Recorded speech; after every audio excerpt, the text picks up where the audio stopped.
I don't want to smell like Welch's grape juice. Hey guys, welcome back to my channel. My name is Chanel, and today we're going to talk about some fragrances that I have a toxic relationship with.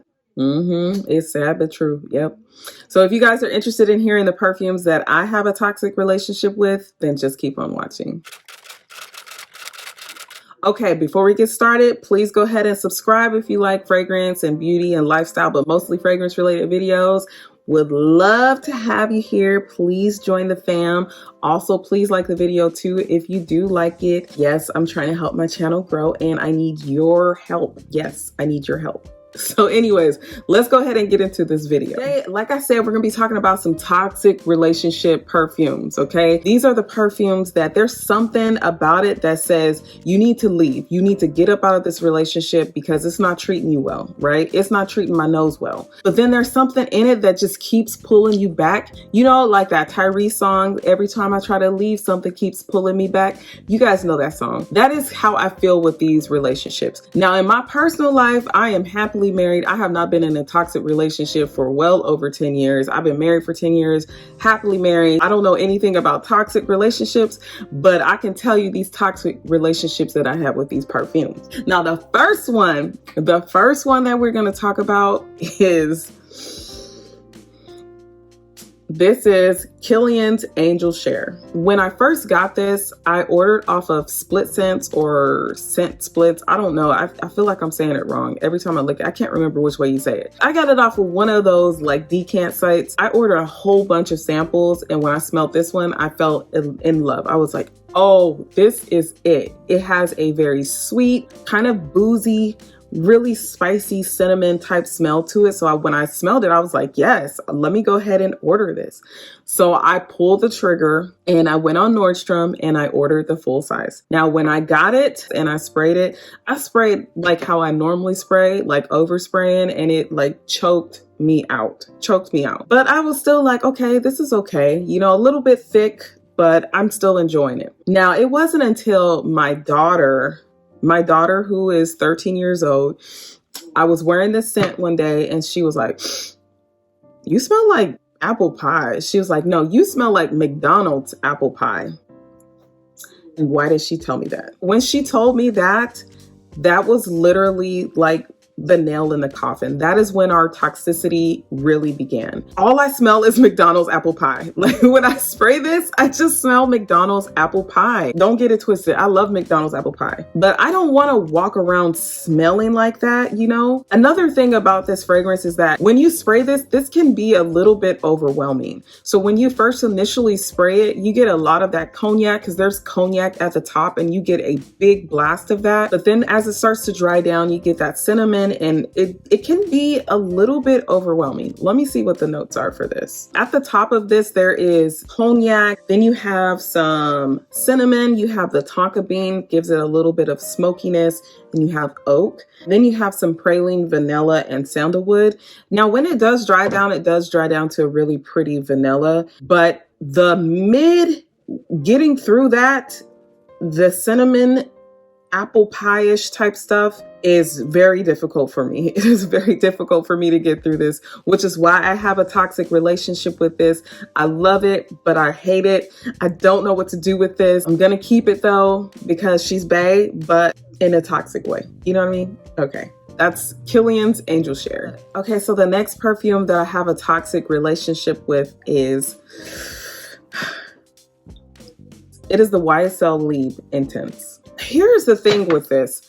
There are moments when I spray this that I am head over heels in love with this. There's something sweet, soft, a little bit powdery, kind of vanillic. There's something magical about this, right? I understand what people mean when they say they love YSL Libre Intense. There's something magical about this. But there's times that I smell this and I am like, I I don't know what it is. So one minute I will absolutely love this. This is the best thing. This is the best perfume ever. And then the next moment, it's just the lavender and the jasmine overtake it. And then there's like just something in my nose that's just nagging me, just nagging. And I'm pretty sure it's that lavender. So this one has like lavender. It has orange blossom. It has jasmine in there. If you guys don't know, I love orange blossom. Absolutely love orange blossom. So sometimes I can smell the orange blossom. And then there's sometimes where I cannot smell the orange blossom. All I smell is lavender, and it smells kind of like bar of soap / masculine bar of soap. I think what I will try is the YSL Libre, just the regular one. I think I'll try the YSL Libre, the regular one, because this one I think might be just a little bit too intense. It might be that lavender in there that's really making it hard for me to deal with on certain days. And I can't tell you the days that it works. I can't tell you. I don't know. Like one minute I'll pick it up and I'm like, ooh, yes. And I'll spray it and I'll love it. And then the next minute I'll pick it up and I'll be like, ugh, like I want to get it off of me. Don't know what it is, but that is the YSL Libre Intense. Yeah, we are in a toxic relationship. I need to let this go, but I just can't. I can't let it go. All right, moving on to the next perfume that I have a toxic relationship with. Now, this one kind of surprised me because, again, this is one of those when I first sprayed it, I absolutely loved it and was like, this is the best thing ever. I am talking about Jessica Simpson's Fancy. We are toxic. This is toxic, okay? So it has caramel and it has a pear and some berries. It's a really sweet fragrance. And again, some moments I pick this up and I'm like, oh, this is the greatest find. I bought this at Marshall's, right? This was like $20 at Marshall's. And I'm like, this is the greatest thing ever. And then there's some days where I put it on and that caramel will hit me and I will be like, ugh, it smells disgusting. Ugh, like, ugh. Like it's almost kind of like a scrubber. Almost, it gets to that. I don't know what it is. I cannot place my finger on it. Here's the thing. I just keep going back to this. Like even when it does me wrong, even when it's like the absolute worst and I'm like, disgusting, get this off of me immediately, I will still come back to it and smell it and spray it. Did nothing happen. I always reach for this. I always reach for this. And each time that I reach for it, I get a different experience. I get something different every time. Sometimes I will get Play-Doh, and then sometimes I'll get this vanilla powder version, which is the times that I really like it. And then sometimes I get this really sharp bitterness to it because of that pear and the berries. Like the berries will come off super sharp. Sometimes that caramel will come off super sticky and like thick and just like not a good caramel. I mean, she was cheap. She was cheap. I'm not mad at her. I understand why people love this though. It is such a pretty scent. But again, like I said, she's temperamental. She's very toxic, but I keep coming back to her every time.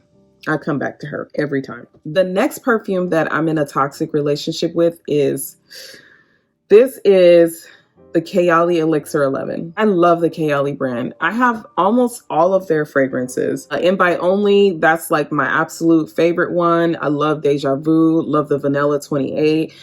Sweet Diamond Pink Pepper, that's another really good one. So I was like, okay, let me try the elixir, right? Because this is supposed to be like the foundation. You are supposed to layer this with the other ones. I don't know what it is. Okay, so sometimes when I wear this, I am like, whoo, you can't tell me nothing. I feel like I am that girl. I am that chick. You cannot tell me anything. And then there's sometimes where I wear this and I feel like somebody's great auntie. Like my aunt used to wear perfumes and I have a vivid memory of her.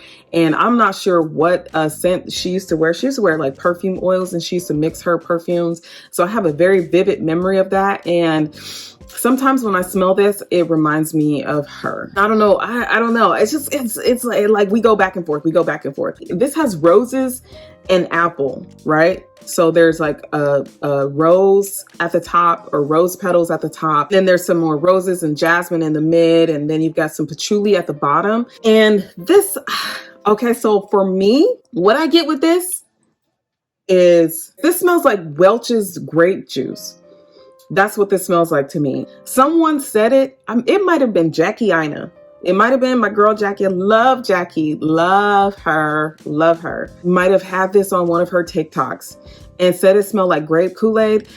And yes, it does. It smells like Welch's grape juice, not grape Kool-Aid. So sometimes I get whiffs of that and I'm like, ugh, I don't know. I don't want to smell like Welch's grape juice. I don't want to. And then sometimes I'm like, when I smell this, sometimes I get that rose. I will get that rose in that apple and I'm like, oh, this is beautiful. For me, this is one of those fragrances I feel like will go really well at date night. Since my husband is not here, he's in Korea, you know, I can't go on dates or anything. So I don't really pull for this, but I do like to smell it.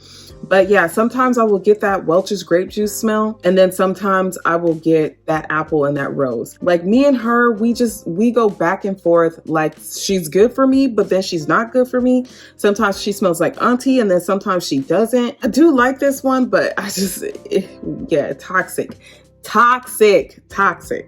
Now, the last fragrance that I'm going to talk about that I'm in a toxic relationship with is this is Alt Crystal number 23. This is the dupe for the Baccarat Rouge 540. Everyone knows the scent. I don't need to explain the scent. Most people have smelled it. Most people enjoy it. So smelling it from the cap, smelling it, sometimes I will get a very beautiful, sweet, almost like cotton candy, sugary type of smell. And then most of the times I get this medicinal Band-Aid, dentist office type smell. I will get that. Sometimes this pulls very masculine on me. And then sometimes it pulls very feminine. I don't know what it is. And this is one of those cases where I feel like the perfume wears me versus the other way around. I don't know. This is one of those where I try to leave this alone.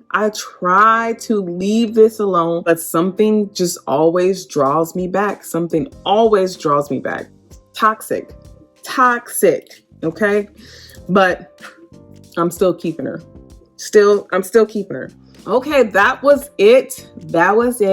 Those are all the perfumes that I have a toxic relationship with. Let me know, what perfumes are y'all in a toxic relationship with? Which ones do you have that love-hate relationship? You know what I'm talking about. You know. Let me know down in the comments. Please go ahead and give this video a thumbs up if you like it. And then also, please don't forget to subscribe while you're down there. And yeah, I'll see you guys in my next video. Bye. Take the blood of when you are, I don't know what I'm trying. Man, I didn't even use my test strip. Which one is this one?